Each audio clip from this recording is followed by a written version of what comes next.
Hello and welcome to Property Question Time. I'm Stephen Galpin and this is the show where you can have your property related questions answered by a team of property experts. And joining us today, John Howard, property developer, author, mentor, investor and heaven knows what. Good to be back. Thank you for inviting me. It's a pleasure, John. Good to have you on the show. I don't think I've ever met anybody with such a wide knowledge of property matters. That's very kind of you to say so. I'm in a very kind mood today, so good to have you. And joining John for the first time is Ryan Etchells, CCO of Together Money, property finance specialist. Ryan, welcome to you. Thanks, Stephen. Did you have a good trip down? Yeah, it was lovely, yeah. You Great probably came further than John did. John comes from somewhere called Ipswich. I'm not quite sure where it is, but 1 hour on the train, that's all, Ryan. 1 hour on the train. Great place to live. And you've come down from Manchester? Straight from Manchester, yeah. Wow. And how long did that take without HS2? Well, unfortunately, I had an hour delay, so 3 hours should have been 2. Right. But Right.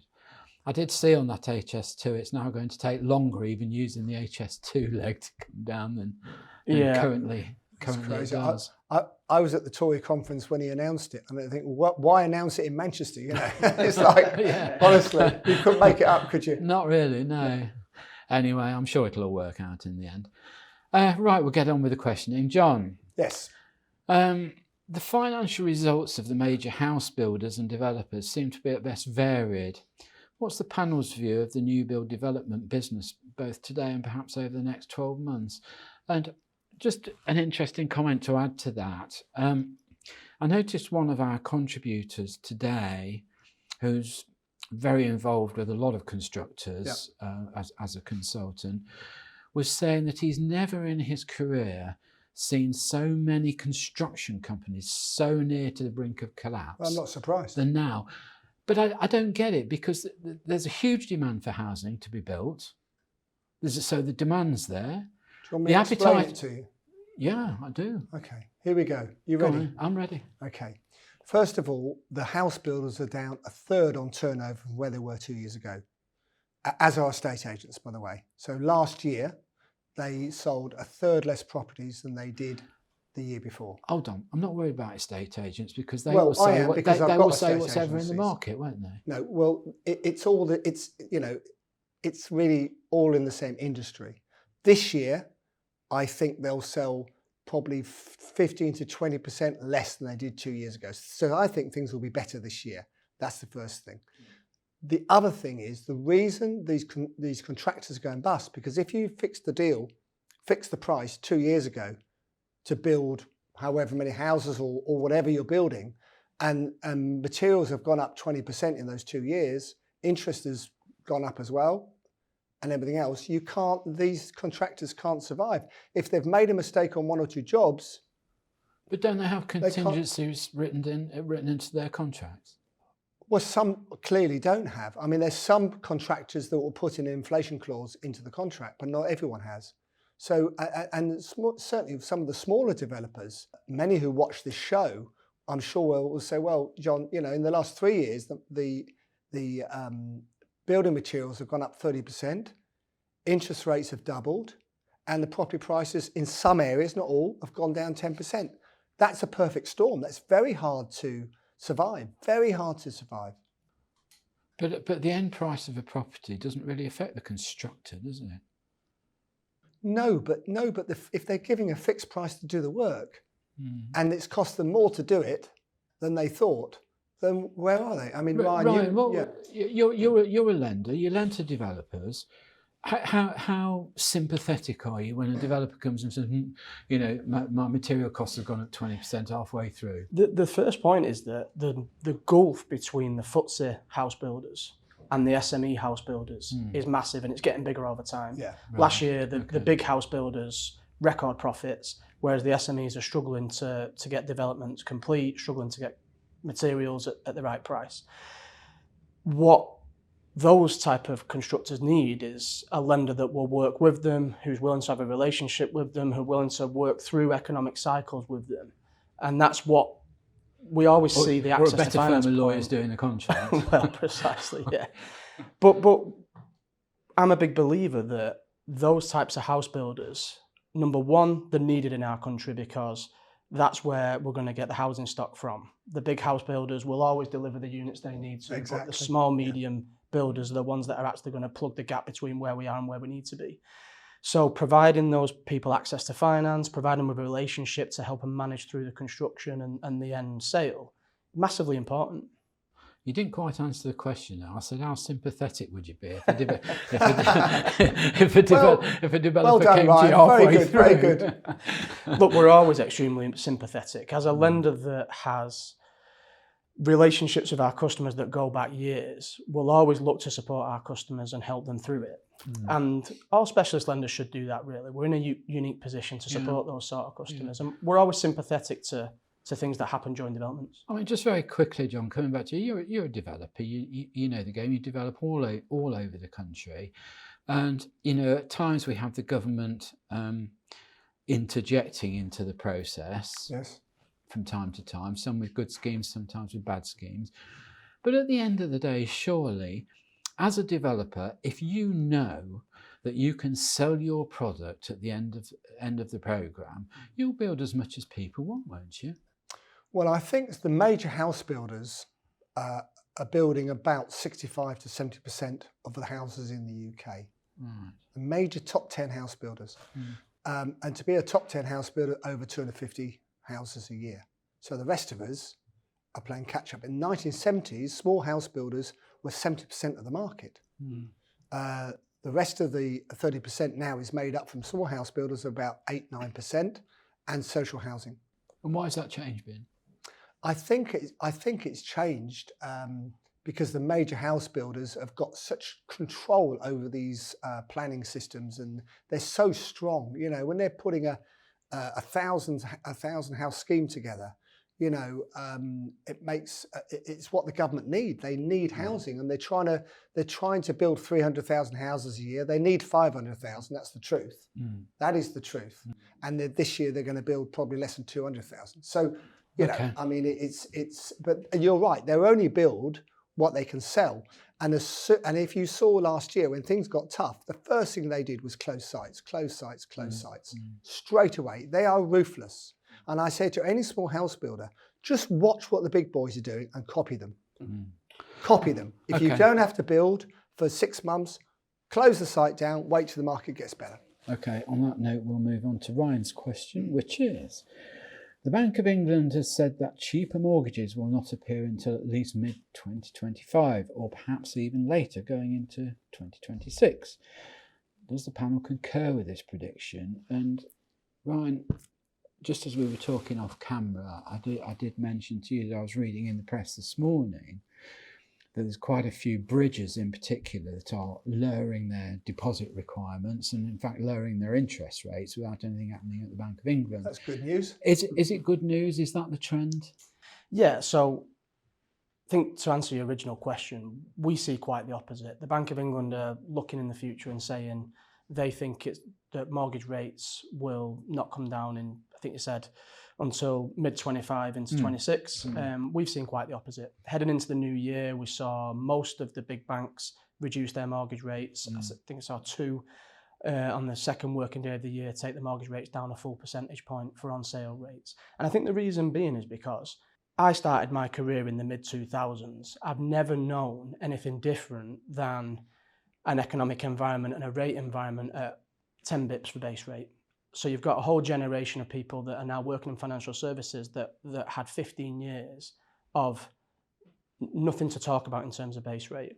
So 2022 and 23, the industry had to relearn what that meant for pricing. Rapid interest rate rises. I think every 6 weeks interest rates were going up. The industry had to adjust to that. But the way I see it is it's like going up a mountain. When you're going up the side of it, all you can see is the mountain that's in front of you.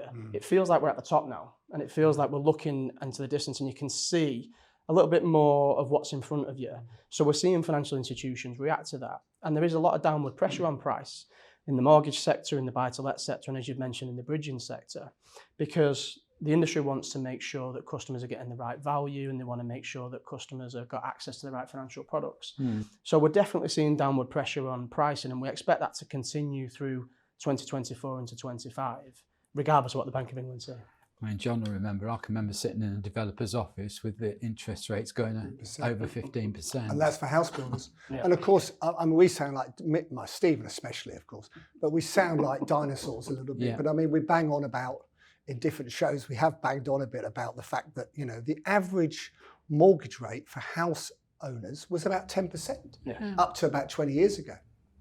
Well, even in business, I was always taught, you know, if it's under 10%, it's cheap. Yeah, absolutely. We always worked at everything out on 10%. Yeah. And we won't see, my point of view is we won't see an interest rate environment like the 15 years again for some time.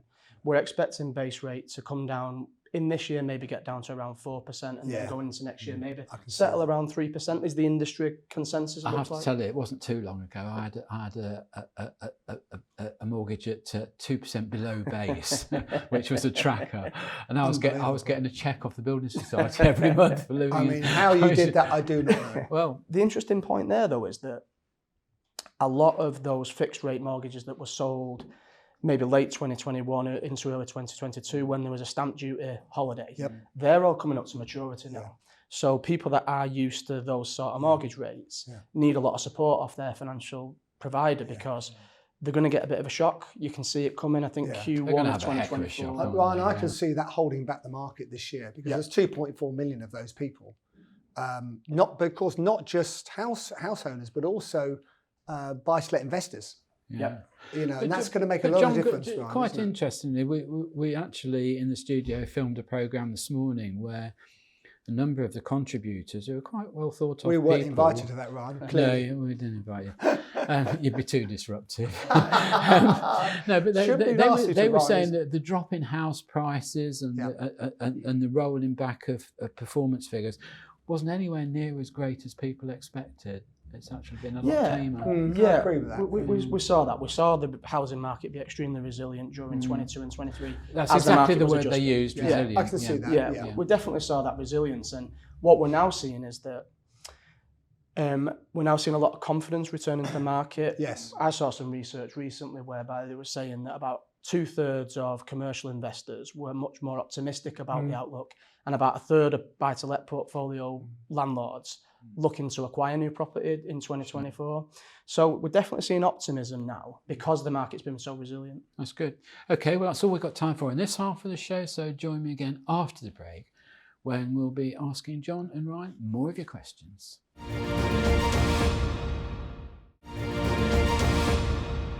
Hello and welcome back to part 2 of Property Question Time. I'm Stephen Galpin and I'm joined by John Howard and Ryan Etchells. Welcome back, guys. Thank you. Thank you. John, your second question. Whilst I'm sure that the conventional property portals will remain a valuable marketing tool for vendors, do the panel think that a growing number of sales or lets will come from direct inquiries generated from TikTok, Facebook, Instagram and similar social media platforms, particularly in relation to new build properties? No. All right. I wondered if you might say No. that. To be honest, but do you think that's because developers are inept at capturing what's needed on social media, or do you think it's just a resistance or the compulsion to stay with conventional agents because that's where you probably got your land from? Well, what I would say is this. First of all, the well-known property portals do a fantastic job. And if, as an estate agency, and we've got a number of estate agents, if you're not on those portals, you've had it. You've had it. 95% of property searches start online. 95%. That's gone up from 0 over the years, obviously. Paper advertising was the big thing. Now no one does paper advertising. So to break into that market is very, very, very, very, very difficult. What I would say is that the TikTok and the Instagram and all this type of stuff for the new homes, I think you're right. For new developments, it's useful. It helps, and we use a number of marketing techniques in our developments to attract people to them.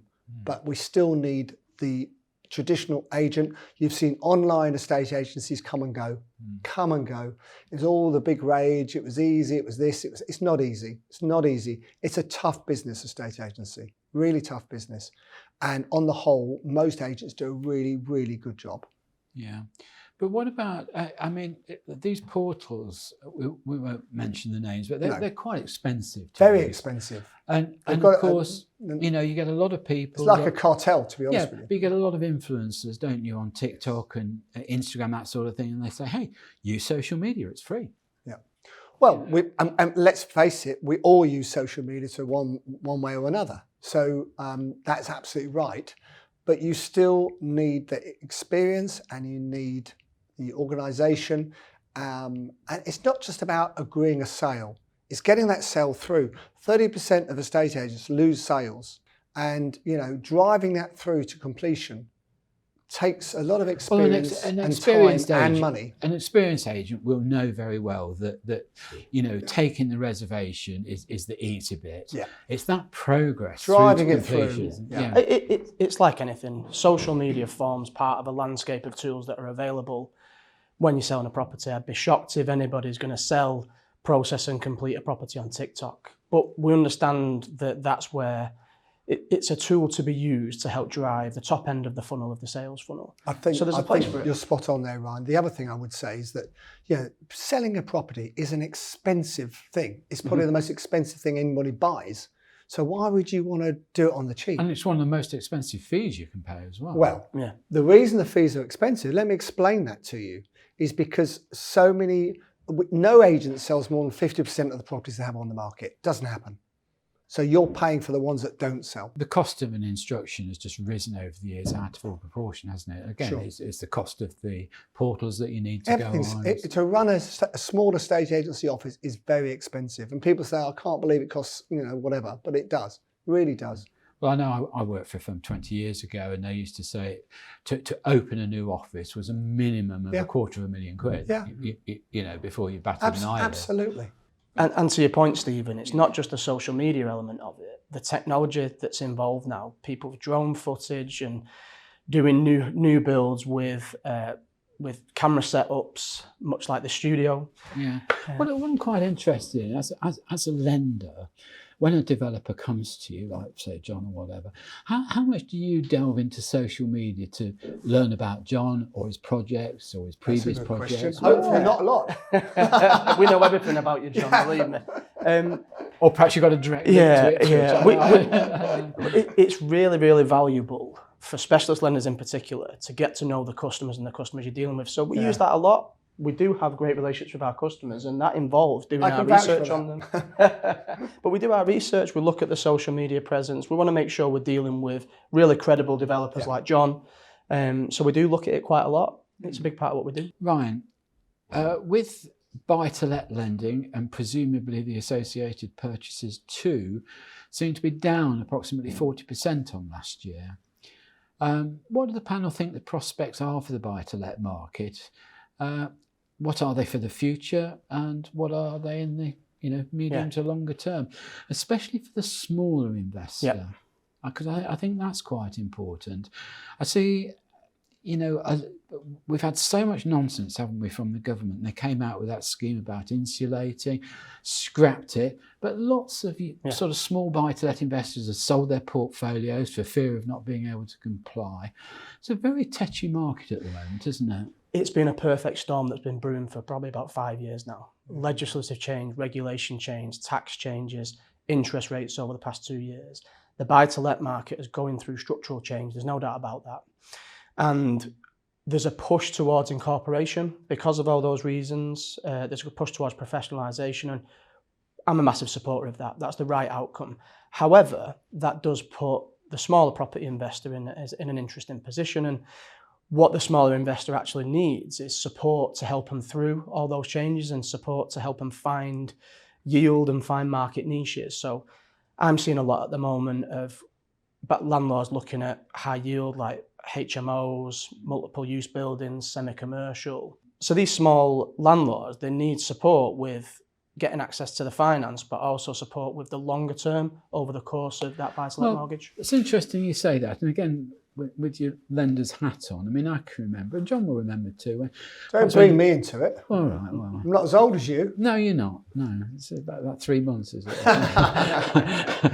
But no, going back to the earlier days of all this, If you were to propose to your lender that you wanted to buy a property in a limited company, it'd be no.